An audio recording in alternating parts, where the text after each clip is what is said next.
दोस्तों, बुढ़ापा अर्थात जल्दी बाल सफेद हो जाना, शरीर कमजोर हो जाना, दांत कमजोर होना, गाल अंदर बैठ जाना, जल्दी थक जाना, चेहरा निस्तेज हो जाना, पाचन तंत्र बिगड़ जाना, आंखें कमजोर होना इत्यादि सम्मानित। यह सभी लक्ष्य बुढ़ापे की अवस्था में होते हैं, लेकिन अब ऐसा नहीं है। जवानी के दिनों में भी काफी युवा इन बुढ़ापे का शिकार हो जाते हैं। तो आइए इसी बात को हम एक बौद्ध कहानी से समझते हैं।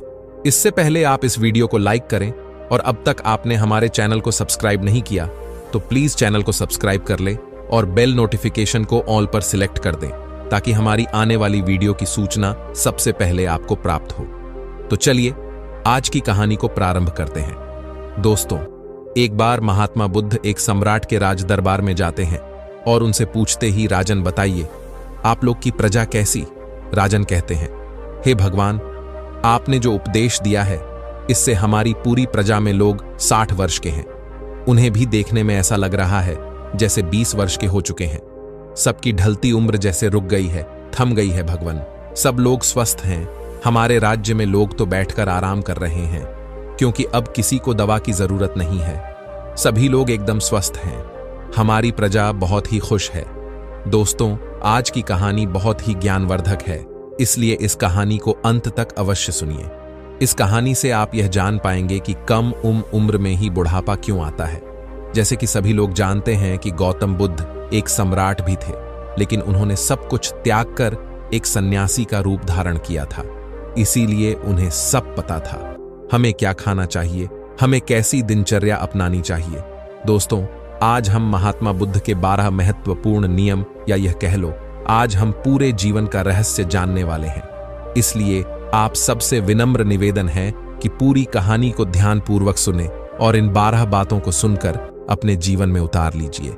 यदि आप इन 12 उपदेशों को अपने जीवन में उतार लेते हैं तो आप अवश्य ही कभी बीमार नहीं होंगे और आपका बुढ़ापा आपको छू भी नहीं पाएगा। दोस्तों, इसे हम एक कहानी के माध्यम से समझते हैं, जिससे हर एक बात आपके दिमाग में बैठ जाए और उसे आप जीवन में अपने उतार सके। तो चलिए कहानी को शुरू करते हैं। बहुत समय पहले की बात है। किसी राज्य में भादर सिंह नाम का एक राजा रहता था। राजा बहुत ही दयालु, बहुत दयावान और एक न्यायिक राजा था। उनकी 2 रानियां थीं और दोनों रानियां अति सुंदर थीं। वे रानियां भी उस राजा के स्वभाव पर गईं और वह रानियां भी बहुत ही धार्मिक प्रवृत्ति की थीं। राजा इतना न्यायप्रिय था कि उनकी प्रजा कभी भी दुख का सामना ही नहीं करती थी, क्योंकि राजा ने अपने मंत्रिमंडल में 9 ऐसे मंत्रियों का गठन किया था, जिनके जिम्मे हर एक विभाग बांटा गया था, जिनको यह कहा गया था कि तुम प्रजा का खान पान का ध्यान रखो। और उन सबको अलग अलग काम बांटे गए थे और उनका इतना सख्त हिदायत था कि किसी को अपने काम में लापरवाही बरतने पर उन्हें मृत्यु दंड दिया जाएगा। इसलिए उनके समूह में मंत्रिमंडल के जो मंत्री थे वे बहुत ही ईमानदारी से काम करते थे, और राजा को जब भी कोई न्याय करना होता था तो कभी भी वह किसी के साथ एक पक्षी न्याय नहीं करते थे। वह दोनों पक्ष के एक एक समस्याओं को बहुत ही बारीकी से समझते थे। दोनों के मुद्दों पर ध्यान देकर वहीं पर निष्पक्ष फैसला सुनाते थे। इस तरह से राजा के पूरे राज्य की प्रजा बहुत ही सूखी, और राजा हर हफ्ते राज्य का एक चक्कर लगाते थे, और पूरे राज्य के जीतने लोग भी थे। उन सबको सभा में बुलाया जाता था। किसके घर में कितना अनाज हो रहा है, किसके घर में खाने के लिए है कि नहीं, इस प्रकार राजा की व्यवस्था होती थी। इसलिए उनकी प्रजा सूखी जीवन व्यतीत कर रही थी। उनका राज्य बहुत अच्छे से चल रहा था। सारी प्रजा सूखी थी और इसी सुख की वजह से हमेशा प्रजा राजा का गुणगान करती थी। ऐसे ही एक दिन सभा चल रही थी। तभी उस सभा में एक किसान और उसकी पत्नी आते हैं और कहते हैं, महाराज, आज हमारे पास एक बहुत बड़ी समस्या है। कृपया आप हमारी समस्या का समाधान करें। राजन बोले, बताइए क्या बात है। किसान कहता है कि मेरे 2 बेटे हैं और अभी उनकी उम्र बहुत कम। अभी से ही उनकी उम्र ज्यादा से ज्यादा 26 से 28 साल की होगी, लेकिन वह देखने में ऐसे लग रहे हैं जैसे उनकी उम्र 60 वर्ष की हो चुकी है। उनके सिर से बाल झड़ते जा रहे हैं, उनका पेट निकलता जा रहा है, वे बहुत आलसी हो गए हैं, कोई भी काम नहीं करते हैं। हमने इधर उधर से बहुत दवाइयां करवाई, लेकिन कोई फायदा नहीं हुआ। महाराज कहते हैं, ठीक है, और अपने मंत्री जी को आदेश देते हुए कहते, मंत्री जी अपने राज बेद से इस किसान के बेटे का इलाज करवाया जाए और जो भी खर्च होगा उसे राज्य कोष से भरा जाए। और मंत्री जी ऐसा ही करते हैं। फिर राज्य वैद्य किसान के दोनों बेटों का इलाज राजकोष से करते हैं। काफी दिन इलाज चलने के बाद फिर भी वह किसान सभा में उपस्थित होता है और कहता है, महाराज कोई आराम नहीं हुआ, मेरा बेटा वैसे का वैसा ही है। राजा कहते हैं, ठीक है, हम इस पर विचार करेंगे। और इस पर विचार चल ही रहा था कि तभी उस गांव से एक पति पत्नी रोते हुए आते हैं और वह भी उसी समस्या का निवारण करना चाहते थे। फिर धीरे धीरे सवाल चल ही रहा था कि एक एक करके पूरे गांव के आधे से ज्यादा लोग वहां आ गए। राजा असमंजस में पड़ गया। उन्होंने तुरंत आपातकालीन सभा बुलाई कि राज्य में जीतने भी वैध है, सबको बुलाया जाए और दिखाया जाए कि आखिर ऐसी क्या समस्या है जिसकी वजह से हमारे राज्य के सभी नवयुवक दिखने लगे हैं। इस समस्या पर पूरा शोध किया जाए। राजा का यह सख्त आदेश था कि जल्द से जल्द इस पर कार्रवाई किया जाए और पूरे राज्य में छानबीन की जाए। सभी का घर घर जाकर पता लगाया जाए कि इसका कारण क्या है। जितनी भी प्रसिद्ध वैद्य थी सभी को बुलाया गया और फिर एक आपातकालीन बैठक की गई और उस आपातकालीन बैठक में सारे विचार विमर्श किया गया। राजा ने सभी वेदों से कहा, आप लोगों के पास 10 दिन का समय है और इस 10 दिन के अंदर पूरे राज्य के हर एक घर की बीमारी का पता लगाइए। ऐसी कौन सी बीमारी है या ऐसी कौन सी चीज है जिसे खाने से यह बीमारी हो रही है। राजा ने कहा कि जो भी राज्य में इस बीमारी का सही सटीक पता लगाएगा उस राज्य वैद्य को उचित पुरस्कार के रूप में एक राज दे दूंगा। अब सारे वैद्य एकदम से एक तल्लीन होकर जुट गए और घर घर जाकर रात दिन एक एक करके पूरा 10 दिन छानबीन की। फिर वे एक दिन जब राज्य की सभा लगती है तो उस राज्य में सारे राज वैद्य और पूरे राज्य के लोग इकट्ठा होते हैं। फिर राजा एक एक करके सारे वैद्य से पूछते हैं। तब सारे राज्य वैद्य अपने अपने विचार रखते हैं। महाराज, हमने पूरी छानबीन किया और छानबीन के हिसाब से हमने लोगों का उपचार भी किया, लेकिन किसी को आराम नहीं मिल रहा है। फिर एक राजवेद खड़े होते हैं जो बहुत ही बुजुर्ग थे। उनकी उम्र लगभग 125 वर्ष या 130 साल की थी और उन्होंने कहा, हमारा जो अपना निष्कर्ष निकला, हमारा जो अपना अनुभव है, उस अनुभव से हमें यही लगता है कि हमारे यहाँ रहन सहन और यहाँ के खाने में कुछ दिक्कत हो रही है जिसके वजह से यह सब हो रहा है, लेकिन हमारे पास इसका सटीक जवाब नहीं है। राजा उस बुजुर्ग राजवैद्य की बात सुनकर वह राजा असमंजस में पड़ जाते हैं कि 130 साल के बुजुर्ग यह बात बता रहे हैं। तो राजा ने कहा, इसका समाधान क्या होगा? अब इसका समाधान भी आप ही बताइए, क्योंकि हम आज 1 महीने से इस कारण से चिंतित हैं। 1 महीने से हमारी प्रजा परेशान हो रही है और इसे देखकर हम लोग इसी सोच से परेशान होते जा रहे हैं। मेरे भी बाल झड़ने शुरू हो गए हैं। हमारे परिवार में महारानियां, राजकुमार, राजकुमारी या जो भी है, सब लोग इस समस्या से परेशान हैं। आखिर समाधान तो बताइए। फिर वह राजवैद्य हाथ जोड़कर खड़े होते हैं और राजा से कहते हैं, राजन, हमें क्षमा करिए, लेकिन हमारे पास इसका कोई उपाय नहीं है। उन्होंने आगे कहा, इन सारी समस्या का समाधान एक ही व्यक्ति के पास है। अगर उस व्यक्ति को बुला लिया जाए तो आपके राज्य की सारी समस्याएं खत्म हो जाएंगी, सारी बीमारियां हमेशा के लिए खत्म हो जाएंगी। उनके अलावा इसका समाधान किसी के पास नहीं है। महाराज कहते हैं, वैद्य जी, हमें जल्दी बताइए। इस शुभ काम के लिए देरी मत करिए। मुझे जल्द से उस महापुरुष, उस ज्ञानी का नाम बताइए और अब हम उन्हें अपने राज्य में आमंत्रित करेंगे। वह राजनीति कहते हैं, क्षमा करें महाराज, हमें उनका पता नहीं है कि वह कहां रहते हैं, लेकिन उनका किसी राज्य में उपदेश अवश्य चल रहा होगा। कृपया आप अपने सैनिकों को सारे राज्य में भेज करके पता लगाए कि महात्मा बुद्ध किस राज्य में हैं, कहां पर है, कहां पर उनका उपदेश चल रहा है। केवल उन्हीं के पास इस समस्या का समाधान है और दूसरा किसी के पास इसका बताइए। मैं स्वयं अपनी समस्याओं को लेकर उनके पास जाऊंगा। और सारे मंत्री तुरंत चारों दिशा में फैल जाते हैं और काफी अथक प्रयास करने के बाद, काफी मेहनत करने के बाद यह पता चलता है कि महात्मा बुद्ध काफी दूर राजनीतिक उपदेश दे रहे हैं। मंत्री वहां जाते हैं और बुद्ध को प्रणाम करते हैं और कहते हैं, भगवान, आपको हमारे राजा ने बुलाया है। हमारे राज्य पर बहुत बड़ी बीमारी आ गई है। कृपया क्या आप हमारे साथ चलने की कृपा करें। महात्मा बुद्ध इतने दयालु, इतने हंसमुख, उनका तो बस एक ही उपदेश था कि इस धरती पर हर एक प्राणी स्वस्थ और निरोग रहे, किसी के मन में छल ना रहे, कपट ना रहे, कोई दुखी ना रहे, सभी लोग हंसते रहे। जैसे ही उन्होंने सैनिकों के मुंह से सुना, उन्होंने कहा, क्यों नहीं हम तुरंत चलते हैं। और महात्मा बुद्ध उस मंत्री के साथ राज्य में आने के लिए तैयार हो गए और उनके साथ जो उनके शिष्य थे वह भी आते हैं। राजा महात्मा बुद्ध का दरबार में स्वागत करते हैं, उन्हें प्रणाम करते हुए सादर आमंत्रित किया जाता है और फिर वह राजा महात्मा बुद्ध से कहते हैं, भगवान, हमारी बड़ी ही हंसमुख प्रजा है, सुखी है, लेकिन आज उनके ऊपर बहुत बड़ी विपत्ति आ गई है। जब इनके ऊपर विपत्ति आ गई है तो मान लीजिए कि हमारे ऊपर ही विपत्ति आ गई है। यह प्रजा नहीं है, यह हमारे परिवार के सदस्य हैं। कृपया आप इन सभी की समस्याओं का समाधान कीजिए। महात्मा बुद्ध राजा की तो पहले ही प्रशंसा सुन चुके थे।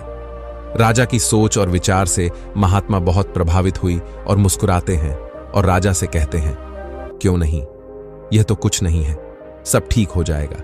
इस समस्याओं को सारे लोग स्वयं पाल रखे हैं। ऐसी बात सुनकर राजा मुस्कुराते हैं और कहते हैं, भगवान, इतनी बड़ी समस्या है और आप कह रहे हैं कोई समस्या नहीं है। फिर राजा ने कहा, ठीक है गुरुवर, जैसे भी हो आप हमारे प्रजा को ठीक कर दीजिए। महात्मा बुद्ध के सामने एक शिष्य खड़ा था।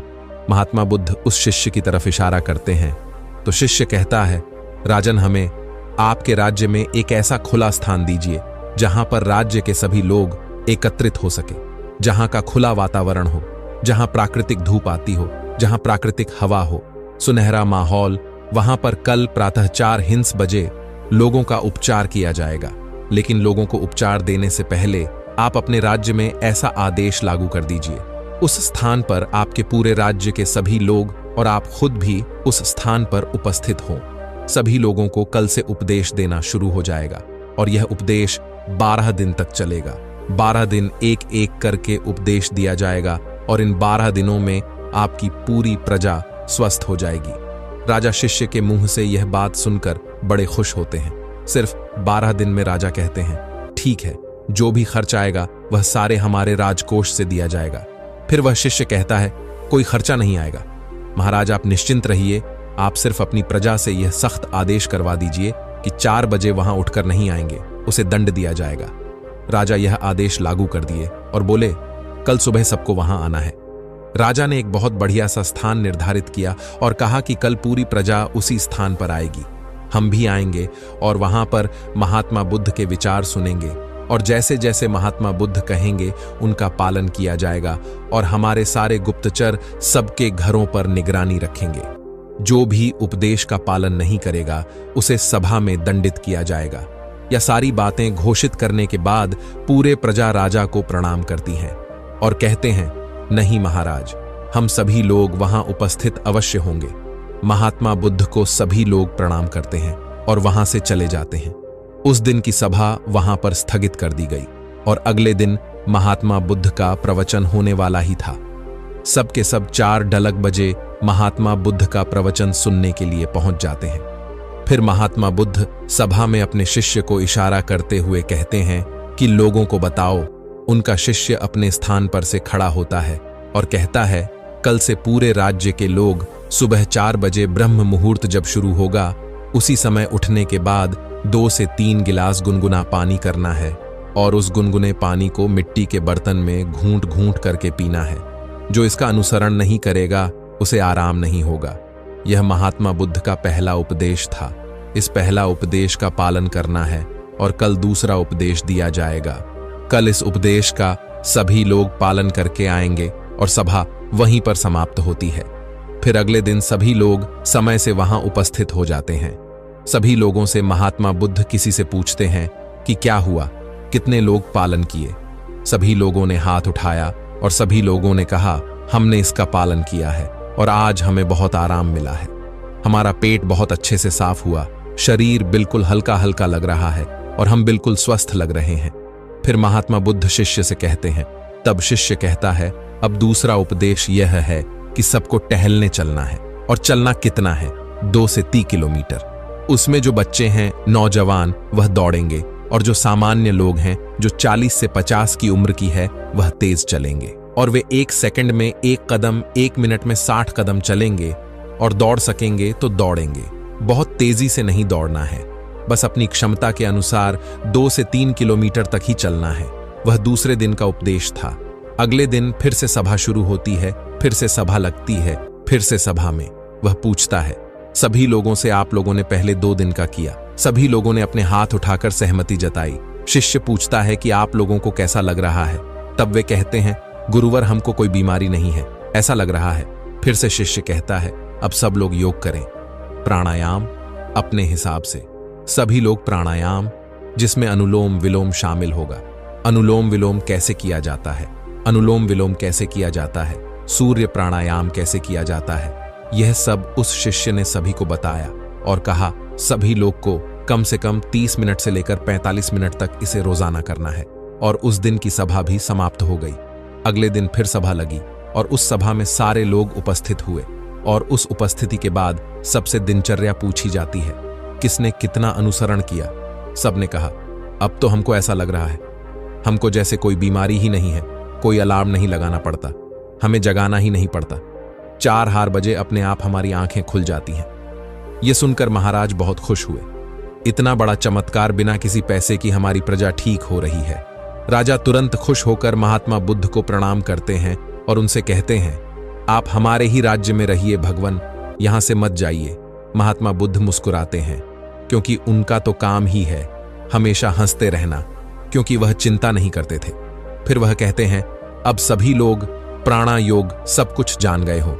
अब सब लोग को अगले काम जो करना है वह यह है कि सभी लोगों को 300 ग्राम सेव खाने हैं। इससे ज्यादा भी खा सकते हैं लेकिन कम नहीं। उसके बाद सभी लोग अपना अपना काम करेंगे। और उस दिन का भी ज्ञान समाप्त हुआ, सभा निष्कासित हुई। फिर अगले दिन सभी लोग आते हैं और सबसे पूछा जाता है कि किसको कितना आराम हुआ। सभी लोग कहते हैं हम तो पूर्ण रूपेण ठीक हो गए। फिर से शिष्य कहता है नहीं, अभी तो बाकी है, अभी तो आधा नियम और करना है। जब आप पूरे नियम का अनुसरण कर लोगे तब आपको कोई बीमारी नहीं आएगी, बुढ़ापा छूमंतर हो जाएगा, बुढ़ापा पास भी नहीं आएगा, मर्दाना ताकत बरकरार रहेगा, हमारे महात्मा बुद्ध की तरह चेहरे पर चमक बनी रहेगी। फिर वे कहते हैं अगला उपदेश क्या है? यह सुनिए, कल से सुबह 7-8 बजे तक सबको सेव खा लेना। फिर वो शिष्य अगला उपदेश सुनाते हुए कहते हैं मान लीजिए सबने 7-8 बजे तक से खा लिया। उसके बाद 2-2.5 घंटे बाद सबको अपना पेट भर खाना खाना है, रोज का जैसे खाते हैं। और खाना खाने के बाद क्या करना है अब वह सुन लीजिए। खाना खाने के बाद सबको रोटी खाना है, मल्टीग्रेन रोटी यानी कि मिक्स रोटी। वह कहते हैं कि उसमें गेहूं नहीं होगी, गेहूं अच्छी चीज नहीं है, उसमें बाजरा, मक्का, चना, इन 3 चीजों की सबको रोटी बनाना है। और सबकी थाली में की रोटी होगी और 1-1 कटोरी दाल होगी, उसमें देसी घी, और 1 कटोरी मिक्स सब्जी का साग होगा। वह सीजन के हिसाब से होगा। सीजन वाली सब्जी अच्छी होती है, वही खाने योग्य होती है। बिना सीजन वाली सब्जी नहीं खाना है। बिना सीजन वाली सब्जी स्टोर रूम में स्टोर की हुई रहती है, जो कि काफी दिनों से रखी होती है। और खाना खाने के 30 मिनट बाद सभी को 1-1 कटोरी दही खाना है।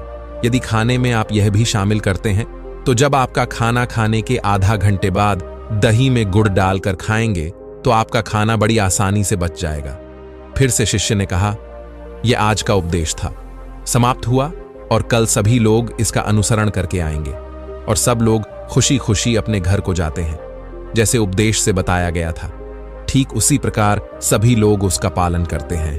फिर अगले दिन की सभा होती है और सारे लोग सभा में उपस्थित होते हैं। सबसे पूछा जाता है कि किसको कितना आराम हुआ। तब लोग कहते हैं भगवान, हमको तो कुछ बीमारी ही नहीं है, हम तो पूर्ण रूप से ठीक हो गए। हमको तो लगता ही नहीं है कि हम कभी बीमार हुए थे महाराज, और खुश हो गए। वह कहते हैं यह तो खाना ही खाने से सब लोग ठीक हो गए, खाने से सबकी बीमारियां ठीक हो गईं। धीरे धीरे लग रहा था जैसे कि सबका मोटापा भी अपने आप चला गया। फिर वह कहता है रुकिए, अभी तो कुछ और बाकी है, आगे का सुनिए। सबसे पहले वह आई के लिए बताता है कि आप लोग यह भी ध्यान रखें, खाना और पीना दोनों एक साथ ना करिए। जैसे खाना निगलते वक्त आपको दिक्कत हो रही है, थोड़ा सा एक घूंट पानी बीच में पी सकते हैं, परंतु इकट्ठा पानी 1 गिलास नहीं पीना है। खाना खाने के 1 घंटे बाद ही पूरी तरह से आप जितना चाहे पानी पी सकते हैं। अब जैसे सब लोगों ने 10 या 11 बजे तक खाना खा लिया, अब सबको भूख पुनः लगेगी, तो 4 या 5 बजे आप सबको एक प्लेट सलाद लेनी है और सबको सलाद अपने वजन के हिसाब से लेना है। जैसे 50 किलो का वजन है तो उसको परसेंट के हिसाब से लेना है। जैसे 60 किलो है तो 300 ग्राम, किसी का 70 किलो है तो 300 फसा ग्राम, किसी का 80 किलो वजन है तो 400 ग्राम सलाद अवश्य लें। उस सलाद में क्या होगा? सलाद में होगा गाजर, चुकंदर, मूली, टमाटर और एक टुकड़ा अदरक होगा। 3 से 4 लहसुन की कलियां होंगी और स्वाद के लिए आप उसमें काला नमक या भुना हुआ जीरा भी डाल सकते हैं। सलाद लेने के पहले कुछ भी खाना पना नहीं है। जैसा कि पहले ही बता दिया है, उसको फॉलो करिए और अगले दिन आइए। उस दिन की सभा समाप्त होती है, सभी लोग अपने घर चले जाते हैं और जैसी जैसी वह नियम बताए गए थे सब लोग उसका पालन करते हैं। फिर अगले दिन सभा में सबसे पूछा जाता है कि आप लोगों को कैसा लग रहा है, आपका शरीर कैसा अनुभव कर रहा है। सभी लोगों के चेहरे पर मुस्कान और सबका चेहरा एक तेज की तरह चमक रहा था। ऐसा लग रहा था जैसे उनकी ढलती उम्र थम सी गई हो। फिर राजा बद्धे प्रसन्न होते हैं। फिर राजा महात्मा बुद्ध के चरण में जाकर प्रणाम करते हैं और कहते हैं, धन्य है भगवान, आपने तो सबको खाने से ही ठीक कर दिया। तब उसने कहा, महाराज रुकिए, अभी तो सारे उपदेश बाकी हैं। अभी जब मैं पूरा उपदेश बता दूंगा तब हमारे भगवान की तरह कोई बीमारी नहीं होगा, कभी किसी को बुढ़ापा नहीं आएगा। राजा कहते हैं, जल्दी बताइए गुरुवर, जल्दी बताइए, हमें सारी चीजें सुननी है। मैं भी महसूस कर पा रहा हूं कि जैसे मुझे भी कोई बीमारी नहीं है। मैं अब 16 वर्ष का हूं। फिर वे बताते हैं, अब रात में क्या करना है? सबका खाना जो रात का है, सूर्य डूबने से पहले सब लोग को खाना खा लेना है, क्योंकि जब हमारे पेट पर सूर्य की रोशनी पड़ती है तो उस पर हमारा पेट में हमारा अन्ना से ज्यादा काम करता है। जब धीरे धीरे सूर्य की रोशनी कम होने लगती है तो हमारा अनास काम करना बंद कर देती है। इसीलिए आर्षि मुनि लोग सूर्य डूबने से 1 घंटे पहले खाना खा लेते थे। इसके 2 फायदे हैं। जब आप सूरज डूबने से पहले खाना खा लेंगे तो आपका सारा खाना पचना शुरू हो जाएगा और जब आप सोने जाएंगे तो 3 या 4 घंटे में आपका सारा खाना पूर्ण रूप से पच जाएगा। इसके फायदे, एक तो आपको नींद बढ़िया आएगा और अगर आप लेट खाना खाते हैं तो अपने जीवन को बिगाड़ लेते हैं तो उससे आपको जल्दी नींद नहीं आएगी। आपके पेट में अच्छे से खाना 1 घंटे पहले रात का खाना खा लेना है। और खाने में क्या क्या लेना है वह है मल्टीग्रेन रोटी, साग सब्जी सीजन के हिसाब से। 2 चीज और खाना है। कितना खाना है ना, मात्र यानी कि हल्का खाना खाना है, जैसे लगी कि आपने खाना नहीं खाया है। फिर उसके 1 घंटे बाद आपको 1 गिलास दूध पीना है। उसमें 3 ग्राम हल्दी डाल देना है। हल्दी शुद्ध घर का होना चाहिए, बाजार का नहीं। उसे उबाले और जब ठंडा हो जाए फिर उसको पीना है। हल्दी वाला दूध आपकी सारी बीमारी को नाश कर देता है। यही इतना शक्तिशाली होता है। अब सारे लोग इसका पालन करेंगे और उसका अनुसरण करेंगे। इसके बाद दूध पीने के तुरंत बाद सोने नहीं जाना है। दूध पीने के 1-2 घंटे बाद ही सोना है और आपको रात 10 बजे तक सो जाना है। जब आप 10 बजे सो जाएंगे तो आपको बहुत अच्छी नींद आएगी, आपके सारे खाने पच जाएंगे। जब आपको अच्छी नींद आएगी तो 4 बजे सुबह अपने आप आपकी नींद खुल जाएंगी। आपको कोई तनाव नहीं होगा, कोई बीमारी नहीं रहेंगी। अंत में शीर्षक कहते हैं, ध्यान से सुनिए, सबको वर्तमान में जीना है, सबको बच्चों की तरह जिंदगी जीना है। जैसे छोटे बच्चे को कोई टेंशन नहीं होता कि उनकी मम्मी का पड़ोसी से झगड़ा हो रहा है, उन्हें उससे कोई मतलब नहीं होता है मेरे घर में खाना है या नहीं। छोटे बच्चों को जो खाना मिल जाता है वह उसे खाकर अपने आप खेलते रहते हैं, सिर्फ उनका पेट भरा रहे। अगर उसका पेट भरा रहता है तो उसे कोई मतलब नहीं है। इसीलिए आप सभी अपने वर्तमान में जिए, भूत भविष्य की चिंता बिल्कुल मत करिए। आज हमारे साथ जो है उसमें खुश रहिए। भविष्य में क्या होगा, भूत में क्या बीत गया, उसकी चिंता मत करिए। जब आप वर्तमान में जिएंगे तो कोई तनाव नहीं होगा, कोई चिंता नहीं होगी और तब कोई बीमारी भी नहीं पड़ेगी। तो यह सब नियम का पालन करना है। और एक बात कि कभी भी बाहर की चीज मत खाइए। जो खाना है अपने घर पर शुद्ध बे बनाकर खाए, क्योंकि बाहर की चीजों में बहुत ज्यादा मिलावट हो रही है। इन सभी को उपदेशों को जो पालन करेगा वह कभी भी बूढ़ा नहीं होगा, उसे कभी बीमारी नहीं होगी। इसी नियम का सब लोग पालन करेंगे। फिर 1 महीने बाद यहीं पर एक सभा लगेगी और उसे सभा में सभी लोग उपस्थित होंगे और इस तरह समय बीत गया। 1 महीने बाद महात्मा बुद्ध फिर महाराज के पास पहुंची। महाराज दौड़कर उनका स्वागत करते हैं, सम्मान के साथ अपने राज दरबार में बुलाते हैं। आइए गुरु घर, या तो आपका राज्य है। महात्मा बुद्ध मुस्कुराते हैं और पूछते हैं, बताइए राजन, आप लोग कैसे हैं? आपकी प्रजा कैसी है? राजन कहते हैं, भगवान, आपने जो उपदेश दिया है उससे हमारी पूरी प्रजा में जो लोग 60 वर्ष की थीं, उन्हें देखने में ऐसा लग रहा है जैसे भी 21 वर्ष के हो गए हैं। सबकी ढलती उम्र थम सी गई है। हमारे राजभर में लोग तो बैठकर आराम कर रहे हैं, क्योंकि अब तो कोई भी दवा की जरूरत नहीं है। सभी लोग एकदम स्वस्थ। हमारी प्रजा बहुत खुश है। तो दोस्तों, स्वास्थ्य के लिए महात्मा बुद्ध के 12 उपदेश आपको कैसे लगी? कमेंट करके अवश्य बताइएगा। यदि आप सहमत हैं तो नमो बुद्धाय अवश्य कहिए। मिलते हैं एक नए वीडियो में एक नए शिक्षा के साथ। तब तक आप इस वीडियो को लाइक करके चैनल को सब्सक्राइब कर दीजिए और बेल वाले आइकन को ऑल पर सिलेक्ट जरूर करें।